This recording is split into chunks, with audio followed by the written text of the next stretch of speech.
ఇది మతోన్మాదంతో పిచ్చెక్కి తిరుగుతున్న లలిత్ గాడికి మాత్రమే, నా ప్రియ హిందూ సోదరులకు కాదు, గమనించగలరు. వీడేమన్నాడు ఒక్కసారి చూడండి, పిచ్చ కౌంటర్ ఇద్దాం.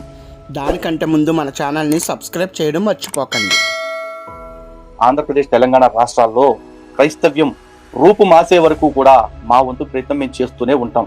ఎందుకంటే సనాతన ధర్మాన్ని స్థాపించుకోవాలి, మతోన్మాద మతాలను, పాషండ మతాలను ఈ గడ్డపైన లేకుండా చేయాలి అనేది మా కమిట్మెంట్. మేము దానికి పోరాటం చేస్తూనే ఉంటాం.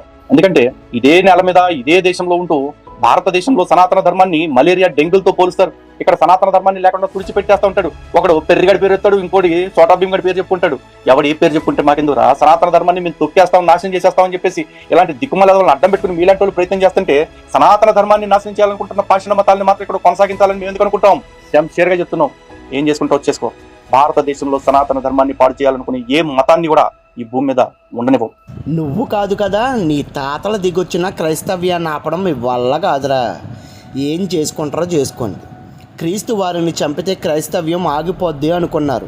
12 మంది అపోస్తులు ప్రపంచాన్ని చుట్టి క్రైస్తవ్యాన్ని విస్తరింపజేశారు. వారిని చంపితే క్రైస్తవ్యం ఆగిపోద్ది అనుకున్నారు.